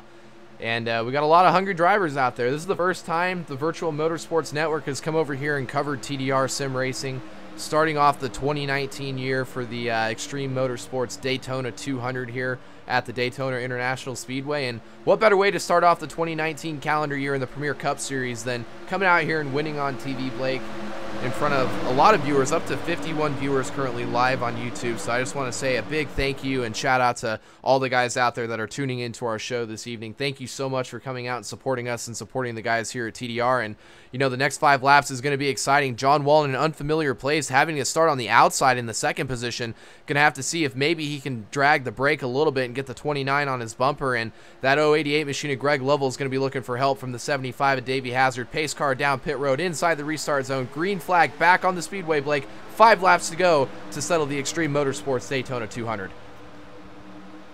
Sure, the next flag will end the race. Will they be able to make it back a couple more laps around to the green flag? Right now it's Lavelle on the bottom. He'll get a shove from Hazard and he'll resume the race lead. Right now John Wall stuck there on the outside line. Does not have the help there from Brian Wolf as Wolf will duck down to the inside. John Wall a sitting duck right now on the outside line. Not really anywhere to go. We'll see if Hazard can make a move. How about Craig Meyer and Gary Piccolo? Where did they come from? They're up to the top spot. They're in 3rd and 4th. They may be able to make a run as well. John Wall still reeling there on the top. Not enough room to duck down in front of Johnson. He'll continue to get freight trained there on the outside and continue to lose spots. Right now it is up to win. Piccolo and Meyer will make a move, and if Hazard will go with them. We know the 2 teammates are in 3rd and 4th. They'll try to make something happen. It's just a matter of when. Still, I'm surprised only 1 driver there on the outside line. It's John Wall. And again, he still cannot get down into the bottom lane, and until he does, not going to have much of a chance. He's going to be able to cut down in front of Goodpaster, but when we look out front, Davey Hazard is maybe to move to the outside. Greg Lavelle, no help there on the bottom. Craig Meyer may go down to help him. Oh, they leave Hazard out to dry. Gary Piccolo in the control spot. Will he go low or will he go high? Lavelle and Hazard touch. We're approaching now 3 laps to go as we cross into the tri-oval. Lavelle and Hazard dead. You know, they make contact. Hazard keeps it straight. Looks like he's going to get freight trained as well. He may get some help from John Wall, but not a lot doing right there on the outside lane. Now it's the 2 teammates behind Lavelle and Piccolo and Craig Meyer. And Joe, if I'm Lavelle, I'm thinking, oh God, when is this move coming? Absolutely. We talked about it. There's the move. The 22 and the 21 pull up in front of the 75 of Davey Hazard. They're going to try and leave the 088 all by his lonesome down there on the bottom. They're going to try and close the door. I think 21, Craig Meyer barely gets in front of the 29 of Brian Wolf. They're looking for just the right time to make this move. They got to get the perfect run off the corner. There goes Gary again, the 21 up in front of the 75. They're going to have help on the outside line. No help for the 088 of Greg Lovell. There goes Hazard all the way to the top side. 3 wide for the race lead here with 2 laps to go, Blake. 3 wide, and Gary Piccolo's going to have his choice, and Meyer, oh, a little bit of contact. They still keep it going, and now there's contact. They'll race back to the line as the caution flag will come out. Right now, Lavelle in first. It's Brian Wolf right behind him. Can he make a move with Piccolo and John Wall racing hard right behind him? Greg Lavelle holding on through turns 3 and 4 for what will be the final time. Brian Wolf trying to use draft to get a run. Doesn't look like he's going to be able to do it. John Wall trying to get some draft, but it is not going to matter. Greg Lavelle is going to take the caution flag, and it looks like as he takes the white flag, that will also be for the win, as Greg Lavelle is going to be the eventual winner of the Extreme Motorsports Daytona 200 after some last lap calamity that took out Davey Hazard and a couple of other drivers. But it is that nationwide Pontiac out front, it looks like it's going to take down this race and win it here at Daytona. Wow, what a finish there to come down to the end. A huge wreck there, Blake. I'm going to do my best to try and get this up on the screen real quick for our viewers to take a look at and see maybe if we can get a replay. And then we'll be sure to catch up with our top 3 finishers. It looks like it's going to be the 088 of Greg Lavelle, the 29 of Brian Wolf, coming from really a dart. He started in the, where did Brian Wolf start? He started in the back of the pack. I don't think Brian Wolf even put a qualifying 24th. time down. Yeah, he started 24th, middle back of the pack area, Blake. So he comes up to finish second. That's a huge finish for that 29 machine, that Fluid Sim Racing NR 2003 Films. Going to get this replay up here on the screen real quick, and then we'll catch up with our top 3, Blake. But it looks like Gary just trying to make a move. He gets a little bit of contact from his teammate in the 21, bounces off. Craig gets then collected. He gets a bump from the 033 of Jeffrey Goodpaster. Davey Hazard up there on the top just gets absolutely clobbered by the 21 machine. He goes up and over, and then it's a race to the finish from there. But as we say that, just carnage all around. The 78 of Aaron Johnson, nowhere for him to go. The 59 of Ryan Johnson, nowhere for him to go. The 06 of Joseph Weaver, Andy Margot in the 84. The 24 of Randall Coleman's involved. The 20 is involved.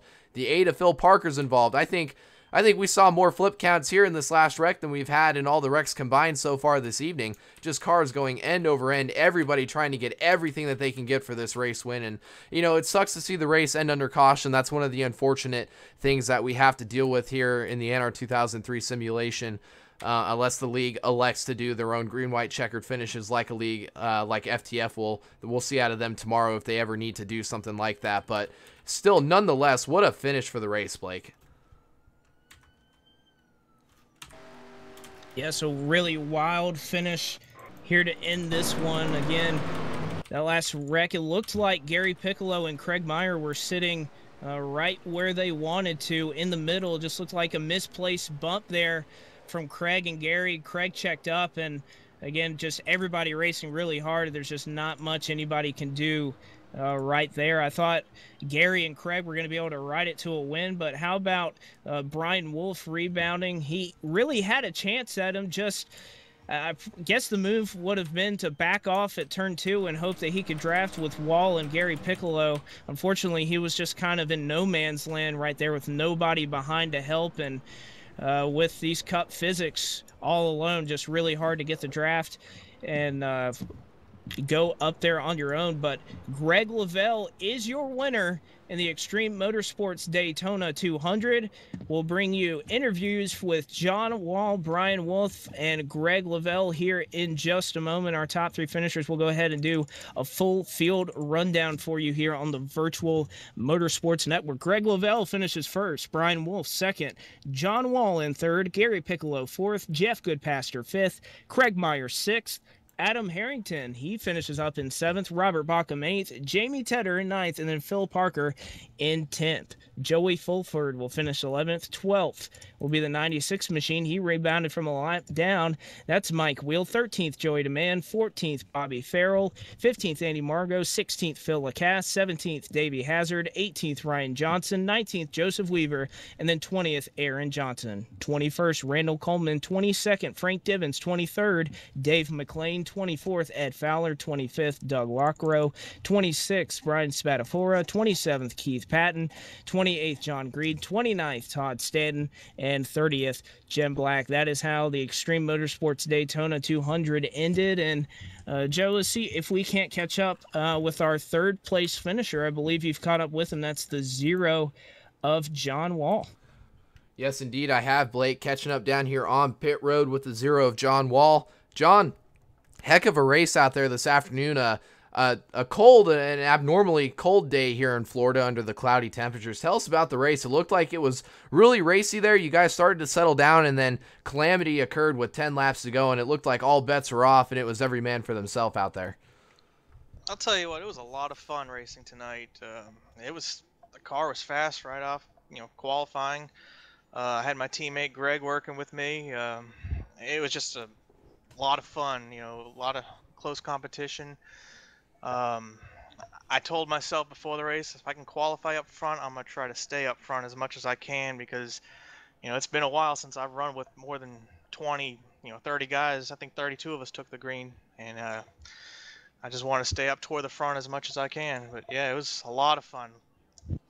Yeah, absolutely. And you were really class of the field for most of the night. You led a ton of laps. I think unofficially 39 laps led tonight, almost half the field. That'll definitely lock you up most laps led on the evening and get you a bonus point towards the full velocity television Premier Cup Series point standings this year leading into the scramble. And, do you think there was anything you really could have done to maybe better situate yourself there to try and steal a win here at the end of this thing? I knew I was going to be a sitting duck on that outside on that final restart. I was talking to Greg a little bit about it, and I said, if something happens, if another caution comes out, it's going to be the race. I was going to kind of hope that, it's going to stay side by side like it had throughout the entire, throughout most of the race. But yeah, it just didn't work out that well. But I kind of shuffled back a little bit and kind of worked my way back up to where I finished third, and I'm happy about that. With a good finish like that, I'll probably stick around, maybe run a good majority of the season, if not run for the championship and just run for points now.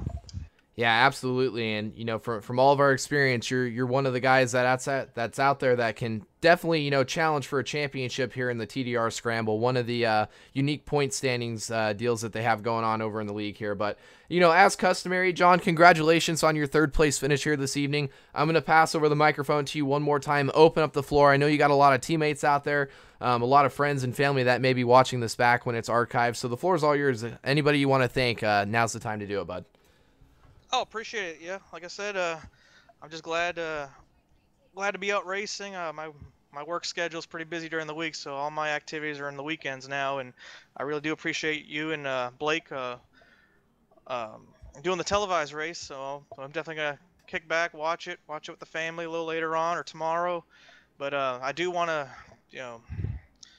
say hi to Ed Stancliffe over at IRC. He's been he went under the knife last week, so he's healing up. He's doing well, but your teammates, we're trying to represent for you, buddy. So heal up quick, and hopefully he'll be out racing with us, even out here with TDR again. Yeah, absolutely. I'll echo that statement. Heard that that Eddie went under the knife, open heart surgery. So we're glad to hear that everything's going well for him. And all of us here at the Virtual Motorsports Network want to wish him well as well. And we can't wait to see him back on the racetrack doing all the fun stuff that we all enjoy doing here in NR 2003. And one last parting gift for you, John. Blake did pick you to win this race tonight, so just a couple spots short. But congratulations again on a top 3 finish here, and look forward to seeing you here in the next coming weeks as well, bud. All right, I appreciate it. Thank you, Blake. And came up short, but I'm happy with the third. All right, guys. Well, that was our third place finisher here this evening, the number 0 car of John Wall. Blake, I'm going to throw it down to you. I believe you've caught up on pit road with our second place finisher, the number 29 of Brian Wolf. Take it away, Blake.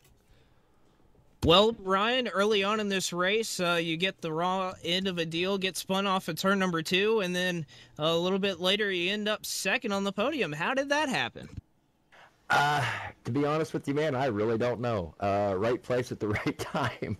I caught a lot of damage. I'll tell you what, that second caution, I caught some damage, but I tell you what, I stood up in the seat on the brakes and it just bounced off the wall, got a little bit of damage, and then my car, it just would not go on the restarts. It just would not go. No matter what lane I was in. I don't know if guys were afraid to push or bump, with trying to get up to speed, but right place at the right time, man. Thanks for having me, guys. Appreciate it. Absolutely, Brian. But tell us, it seemed like the big theme of this race was kind of catching those green flag pit stops and make sure you could kind of stay up with the pack. We saw you were able to do that there. And that's one thing that people think is a little bit easier than it should be, is pitting on a super speedway. But we saw earlier an accident that brought out the yellow flag as guys were getting on the pit road here. So just kind of tell us kind of the challenges that come with trying to pit under green flag at a super speedway. Yeah, that's just it too. I mean, whether it's green or whether it's yellow, some of those guys just, if you don't check where your pit stall is at the beginning, especially if you qualify middle pack, there's going to be chaos, and there was a little bit a couple of times, and I avoided those. And and you were exactly right. The green flag, the last green flag pit stop, I was able to get back with the lead pack, and that's usually not my forte. I usually fall off with the green flag stops, but again, just I stayed to my strategy. My strategy was to just kind of hang in the back, let some of these guys, because you know there's going to be yellows, let them weed out a little bit, and then just try to be in the right place at the right time, and that's exactly what happened. I mean, I've had a lot better start to this season than I did last year. I know I struggled all season last year with pit stops and trying to keep up and stuff, but ended up going to the final 3 at Homestead last year and finishing 3rd overall. But man, what a race! That was wild. I mean, it was just wild at the end there. No doubt that it was wild, but I know you have a couple partners riding on board with you, particularly Fluid Sim Racing Films. So I'll give you the mic here, give you a chance to shout them out, shout anybody else out that got you here on the podium. I appreciate that. One of my teammates, number 86, he went out early. We kind of decided to work together a little bit. Robert Balcom Racing, I got to thank him for all of his advice. All the guys over at Rolling Thunder. And I want to thank all the guys here at TDR also because they're really the ones that put Fluid Sim Racing Films on the map. I was doing videos for them all last season. I got a couple planned for them this season, and it's really cool to have my little brand,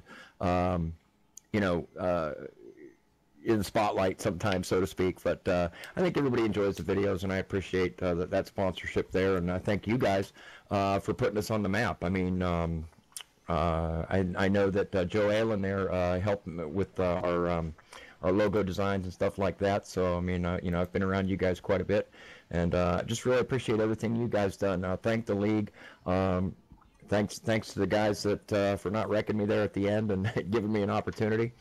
And I appreciate you guys. It was I'm dying to see this broadcast, and I appreciate it. Well, good to hear. That is the driver of the number 29 Fluid Sim Racing Chevrolet. He brings it home second and is looking forward to a great rest of the 2019 season. That is Brian Wolf. But, Joe, I think there is only one person at this track that is happier than Brian Wolf, and that is the man down in Victory Lane with you. That's Greg Lavelle. Yes, sir, Blake. Getting showered in Gatorade and champagne down here in Victory Lane with the 088 machine at Greg level. Greg, congratulations. First-time winner here on the Virtual Motorsports Network, starting off the 2019 Full Velocity Sim Racing Television Premier Cup Series season right at Daytona. Congratulations, man. Tell us about the race out there today. Thanks, guys. I was just trying to stay clean out of, a wreck. Trying to help John out as much as I could, man, but on that restart, that high line just didn't go, man, and he got shuffled back. Yeah, absolutely. And you and John really were the class of the field. You guys got up there, and I believe you both qualified on the front row, and you were able to just kind of keep your John and his you guys were both running Chevys, I believe, if I remember right, but both of you able to just keep the cars out there up towards the front of the pack, avoid most of the accidents, solid pit stops all day, and anything else you thought you could have done to maybe help John get back up there into a second place position? Nah, not really. It's just where he started at, man. That high line will kill you. I debated whether to start high on that last start, but I said, nah, better not. Better stay on the bottom because that's where it's at. Absolutely. Coming down to the end of the race, you don't have any teammates. I know you know that as well as I do, and it's every man for themselves inside 5 laps to go. So definitely the winning move of the race, starting on the inside there and securing that win for yourself. So congratulations once again, man. Awesome to see you back here on the Virtual Motorsports Network scoring your first win, and it's a good way to start off the season. Are you going to come over here on Saturday nights and try and run for a championship potentially? Every Saturday night. Awesome. I know the guys at TDR will love to hear that from you, but Greg, I'm going to throw the mic over to you one more time, bud. Floor is all yours. I know you got some friends, family, supporters out there that'll probably watch this back that you want to say thanks to. So now's the time, buddy. Here's the microphone. Go ahead and give a shout out to all your friends and supporters out there. Kind of wished the, y'all know my Uncle Danny, cousin Danny. I wish he could have been here, but he wasn't. But I just want to thank John for helping me, and that was for my buddy Eddie right there. So, and I just really thank you all for all this y'all do, and that's about it. All right, good deal. Well, hey, from all of us here at the Virtual Motorsports Network, congratulations on your win once again, Greg, and we look forward to hopefully seeing more from you guys later on in the year. Yep. Thanks, guys. All right, Blake. Well, that was our winner down there in Victory Lane. I'm going to throw it back up to you in the booth for some closing thoughts. And, man, what a race here this evening. I saw a lot of action early on in the race. They settled down a little bit through the mid part of the race, and the end of the race was just about everything that we could have imagined it was going to turn into. Absolutely, Joe. You get a really good balance of a little bit of green flag racing, a little bit of action, some drama, some implications, and I think we're going to be tuned into more of the same thing throughout the season here at TDR. Obviously off to a great start tonight, and we'll see how their 2019 season unfolds, but we'd be remiss if we didn't remind you that tomorrow night the FTF Daytona 500 will be here at 8 p.m. Eastern Standard Time. Come join me, Joe Allen, and we'll also have world-famous esports broadcaster David Schildhouse in the booth along with me to cover what's going to be one pretty unique event, to say the least. 500 miles, 200 laps around the Daytona International Speedway with some of the best drivers still left in the NR 2003 community. It's going to be an event you don't want to miss. I'm sure we're going to have a big crowd for that, so make sure you go give us a like on Facebook, subscribe to us here on YouTube, so when that link gets put up, you'll be ready for it. And Joe, I'm looking forward both to TDR for the rest of this season and the great event that we have coming tomorrow night. So until tomorrow night, I'm Blake McCandless, and for Joe Allen, we're saying so long from the Daytona International Speedway, where Greg Lavelle took down the first win of the Full Velocity TV TDR Premier Cup Series. And again, we'll see you tomorrow night here on the Virtual Motorsports Network, the voice of NR. Good night, everybody.